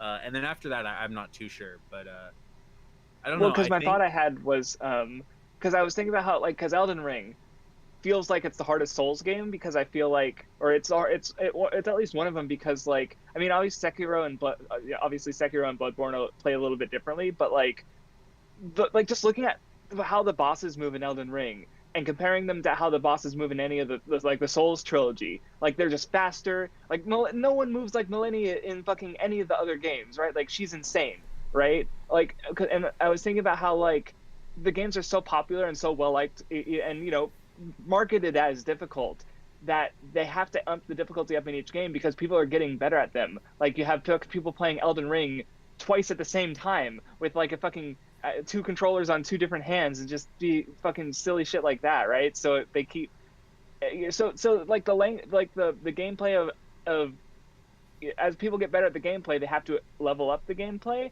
So I'm wondering if, like, so I was just thinking about for Armored Core, if Armored Core 6 was like kind of a reset because people are they have a different like clout to them now. I'm wondering like how that worked, how that translated to the old games, where like as the games came out, people would have gotten used to that language, that gameplay, and they would have had that similar advancement through the Armored Core games. So I don't know. It was just a thought I had. I've never touched Armored Core. It's just interesting thing about like how FromSoft has changed, and like how they're, because that's kind of why I'm interested in playing these franchises from the start, is because I want to see how things change and evolve over time. Because yeah, it's neat. I think that's fair. I think that like the two biggest things I could imagine being like changed are just like the controls being smoothed out. Because like, let me tell you, man, like 6 feels so smooth to play. Like when you start like, because basically like your mech has like its normal walking speed, but you never do that. Like there's like it's like it says like boost on the screen, and it's just like the thrusters are on, and you're kind of like gliding around. That shit feels so good and so fast, and you are like whipping around these fucking levels, and like you're also so big, and so a lot of times you forget the scale, and then you'll like stand next to a building and just see how many stories high you are, and you get like hit with like the scale of how massive you are and how big the destruction you're causing is. Hmm. um but I also think, and I don't know because I haven't played the older games, but there's a lot of times where I could see there being a lot of small frustrations when it came to like building your AC, because like you have to make sure you meet certain requirements. And I think even in 6, I thought the bars and numbers were a lot to look at and a lot to handle, and sometimes there was not the best clarity on them. But thankfully there's a lot of great quality of life like menu stuff around it, where even if I couldn't really see the bars to know if I was like within my weight limit and within my engine like capacity and within my load and everything, um there was still enough where I never felt too frustrated trying to figure it out.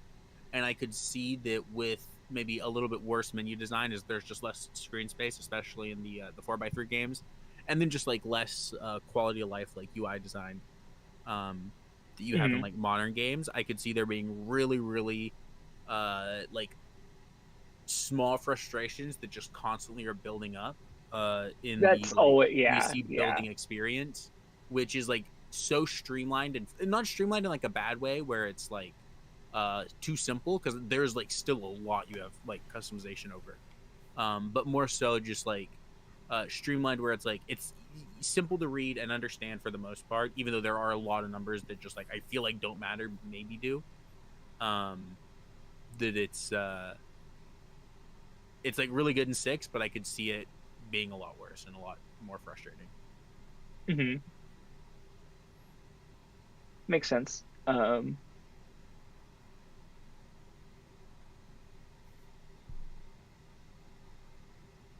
So when real quick, when Francie says Fall Guys in Final Fantasy 14, like, I know there was the Final Fantasy 14 and Fall Guys.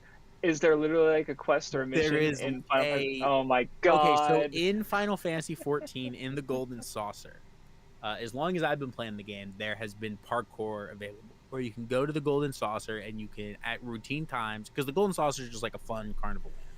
It's where like the lottery is, it's where the card game is. You can go and you can do parkour. I'm pretty sure it's just there. I haven't logged in and done it yet.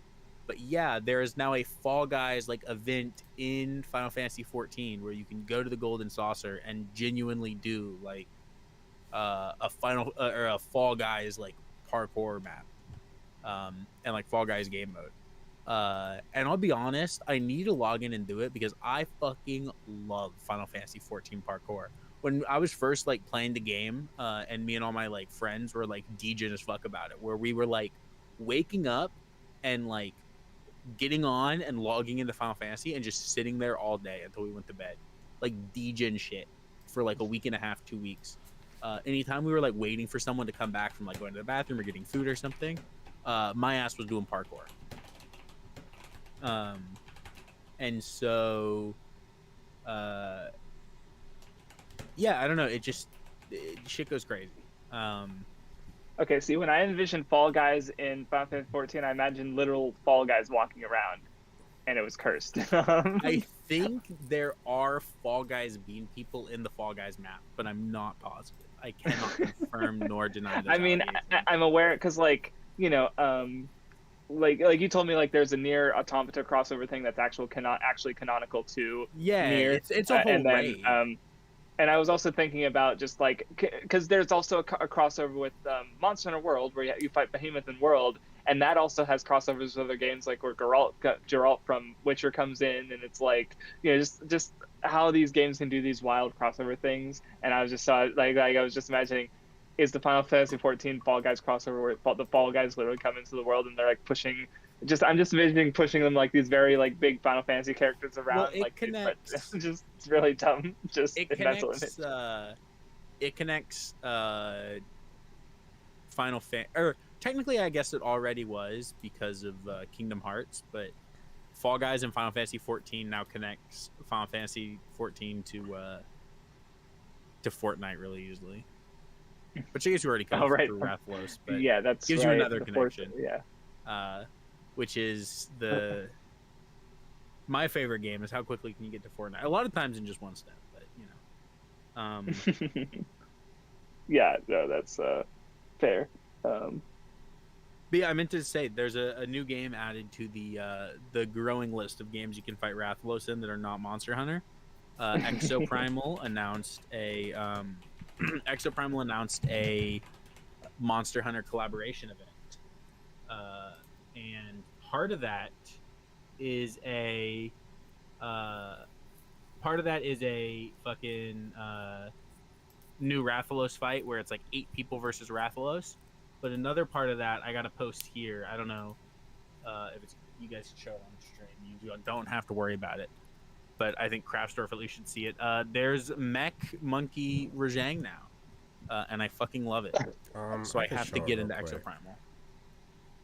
Huh. Hold on. So I love Capcom, and yeah, there's a new game to the lore of games you can fight Rathalos in. And I pray if we get a Metal Gear Master Collection 2, that they keep, even though they didn't keep the Ape Escape Metal Gear Solid 3 missions in, that they keep the Rathalos Peace Walker missions in. But no shot. Yeah, that seems unlikely. But a man can pray and dream. Yeah, I think we're gonna wrap this up soon. The only other thing I can think to talk about is because there's been like fucking 5 articles I glanced by of just like Marvel MCU stuff where it's like they're in trouble, scrambling. I don't know what's going on because I'm just like I'm watching the things as they come out. I'm not really like following up on any discussion. There was one comment where like, I guess someone who'd seen the like last 2 episodes of Loki that haven't aired yet was like, I don't know what the fuck they're doing. Honestly, especially after episode 4, I'm just more interested in seeing Loki, the rest of it. But there's definitely a level of just like, you know, like, because one thing I definitely noticed, because I've talked before about how I think it's interesting that the first 3 phases sort of follow an act structure where it's like, okay, Avengers is the inciting incident, Age of Ultron, especially Civil War, are like a low point, and then you have Endgame and Infinity War rounding it out. In comparison, the phases 4 through 6 so far is literally just like what comes out during the phase, basically. So it's like it doesn't seem as structured. I know where it's going. It's going to the last 2 Avengers movies with Kang and Secret Wars, but it's like I don't know, because I'm still like the MCU. Like there's been good stuff coming out, but you know, obviously there's the writer's strike that I still don't think has been resolved. Like this has been ongoing for weeks. And then like because that's been causing some delays. And I don't know if it's true, but apparently the fucking director like left the Marvels during post production and went to go do other stuff. Yeah, Like, it's which bad. is like, that's concerning because the trailer looks fun, and I really hope that like the movie's decent at least. But it's also like it's because it's I don't know. I'm definitely at a point where it's like I'm gonna keep up with the Marvel stuff. I've literally already thought about like watching the Defenders at least just because of there's gonna be a new Daredevil season, and it's like, well, if I'm not, I don't. I don't like. I literally watched. Part of the reason I watched the X-Men the animated series was because they're doing, X-Men '97. Like they're doing a Yeah. sequel to it in the fucking year. 20 years later. I'm So sorry it's for that Spider-Man cartoon they said they were doing. Yeah. So it's like there's stuff that's coming out that's interesting. But it definitely feels like I think one of the words in one of the glances that it was either an article or just like someone responding to an article, but they used the word rudderless, where it just because like I feel like the first two phases they had direction and like structure to it, and now it's like they're going somewhere, but there's also so much shit going on that it's harder to see be fair, the line. Maybe not out of their control because maybe there's signs they could have seen about the type of person Jonathan Majors was beforehand. But I feel like a lot of their current problems are kind of out of their control, right? Where because obviously one of their big problems was not only the over-reliance on TV shows currently, but also the way that they were making TV shows beforehand, right? And so now they clearly seem to have figured that out, and from the sounds of it, are changing how they approach television going forwards, which is good. But the other big issue clearly that they're facing that is like, it sounds like completely crashing everything, and is why it sounds like they feel like they have to go to these drastic measures, is that the guy they've been trying to quietly set up to be Kang and to be the next villain, they have to remove because he like beat the shit out of his like wife or something. Or fuck, I didn't hear about that. Yeah, that's the big problem, is that like Jonathan Majors like beat the shit out of his girlfriend, so they have to get rid of him because they can't keep him on. But everything they've been setting up is for this guy. So now their plans for Secret Wars and for everything are completely fucked. Just everything's ruined. Jesus Christ. A large part of their scramble is because of whatever's going on with Loki season 2 apparently ends so decisively setting him up that they really don't know what they're gonna do. But Loki season 2 has been like set in stone. So I'm not completely positive, but it sounds like that's what I've heard. I'll see. Well, so because like episode 4 has does some really neat stuff, like because it's like if it's doing what I think it's doing, it's handling like the idea of a closed time loop in a really cool way that I haven't seen done before. Because I feel like it's like, a closed time loop. We close the time loop. Done deal. And it's not doing that from maybe. I don't know. It might be. It might. But I don't know. We'll see. So Loki's got me interested. But if it's that's so fucked. Oh man, that's rough. It sounds like that's like the big problem, and that's why everything they're doing is scrambling now. Even though they could probably just use multiverse shit and just recast him. That might not be something a route they want to take. I mean, they did already go pretty hard on making all of the Kangs in the audience of Ant-Man Quantum Mania just Jonathan Majors. Right, He's that's the problem. They like really fucked themselves, and so they put really... all eggs into one basket, and that didn't go well. Like that's that explains a lot of the scrambling, because like I definitely feel like even if there's like individual stuff coming out of like phases 4 and 5 that I really like Guardians 3 is literally like if it's not better than Endgame, it's like right there. Like it's so fucking good. But like again, it just that on the whole, I just have no idea what they're doing, and now it's gonna get worse, probably because of the fucking Jonathan Majors shit. Because that's rough. They just it sounds like they and so the I think the worst thing. Well, okay, I mean it doesn't matter anyways, because I think this and the news is so bad that they really have to do something. I mean, so the Secret Wars, what is being said, will definitely put asses in seats, and they know that. But if those movies don't then also bang, I think they're really fucked. Well, because we could just look at the other Avengers movies where it's like Avengers, Infinity War, Endgame, iconic. Yeah, like, Age of Ultron, got fucking Whedon canned out of the MCU because people didn't respond to it well, right? Even though it's a good movie, but it's like easily the weakest So Avengers film, and it's like, and the man ain't with the MCU anymore. So yeah, yeah, so I think that's like the problem is like even if they get people there, if it's not good, I think they're fucked, and it probably won't be. So uh, yeah, that's unfortunate. Damn. Okay, yeah, fucking guy had to be a piece of shit, and that's yeah, that do be like that. Um, fuck. Well, good thing I brought it up because I did not know that, and now I'm like, oh fuck. Well, I'm gonna write it out as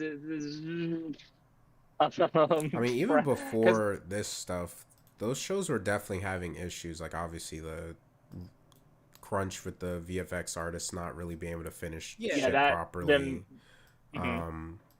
Some well they stuff were with like I don't remember if it was the directors of the shows or like the producers, but like it was something about like the way they were treating those shows in comparison to television just led them to not like planning them out as much. I yeah, can't they were remember like what it treating them as was. they were treating them as like long movies instead of like piloting them and expecting shows to be like serialized and actually handle them like most shows do. Like they didn't have showrunners, you know. Yeah, yeah, it was Um, that. It was that they didn't have and they showrunners. it's something that they realized that they need to change, and it sounds like they're going to going forward. But I mean, obviously, we'll have to see if you can make, and I'm sure you can, obviously. But I mean, we'll have to see if they can, because like obviously doing it, I think like that, you know, the budget gets stretched and stuff like that. Mhm. Um, it'll be and with the like Bob Iger coming back as the CEO of Disney, I'm sure he's gonna fucking cut the spending on Disney Plus. So um, Mhm. I don't know. I think it'll be interesting to see, but it will be interesting to see if the MCU can still make like compelling superhero stories, which I guess they aren't right now. But if they can switch to making compelling superhero stories in like a more traditional TV format, because my money would be on Mhm. absolutely fucking not. Yeah, I mean, like I said, I'm gonna keep with it and like just hope that I continue, because I still like the MCU. Though honestly, like I'm fine with like Quantumania was pretty mid. Secret Invasion, like I liked the last episode. Other than that, it was like fine. But it's like so I just and now I know really just not to expect that much going forward. Like if I get something great, great. If I don't, oh well. So yeah. Um, I really do hope they give the next Spider-Man movie like time to breathe and to like actually try to make that one of their best movies cuz yeah, I mean, it sounds well because it's if they well because obviously things are changing and getting delayed, but like right now they have like the last three movies are Phase 6 in fucking 2026, so it's like and Yeah, there's no Spider-Man until at least after that presumably. So I hope maybe they give him. I mean, I'm sure he'll be in other stuff like when you start getting to the big movies. But I hope they give him like and he probably wouldn't be on the MCU release schedule because it would still be a Sony movie, right? Um, but I hope they give him like a slower, like smaller scale movie, just especially with after how No Way Home ended. But I'm sure that was not what they would do with Spider-Man, sadly. and honestly another thing I feel like that would be I would like is because I think the first three phases, like obviously you've had bigger gaps in between Avengers movies, but like yeah, we haven't had an Avengers movie since Endgame. That was 4 years ago, almost 5 years ago. And there's a part of me that like, and maybe yeah, it's just too big. Like an Avengers movie would just be too big. It does. I don't know. I don't think it has to involve everyone. Maybe it doesn't even need to be Avengers. Maybe it can be like kind of like Civil War. Like Civil War is a fucking Avengers movie. Come on, like it was Captain America: Civil War, but it had all the Avengers in it, and mostly like Thor was missing, and so there's just a part of me that's like, something more, something to centralize it because they have so many threads going in so many different directions, and it's like maybe there's some grand plan of them all coming together in Secret Wars and you know, uh, like Dynasty of Kang that makes sense for all because like Endgame and Infinity War did such a good job of like involving and not necessarily advancing every character arc, but even like making the movie like the fact that like okay, what's the point of Black Panther? T'Challa needs to open the borders to his country and advance like and so they're not stagnating anymore. What happens in Infinity War? He lets people into his country that he opened the borders into. Like the individual movies matter to the character arcs of the characters who do stuff in the movies, right? But there hasn't been an Avengers in a while, so it's like I don't know, and it's like there's so many characters. Like, can they do that again? Like, because there's talent working there, but it's like, is Disney gonna fuck it? Maybe that's the yeah. Now I'm it's big sad. T. We can call it on that sour note if you guys like. I am good for that. All right. Yeah, we couldn't get to everyone in chat, but yeah, thanks guys for hanging out. Yeah. See you next week. I don't know what we're doing. We'll figure it out.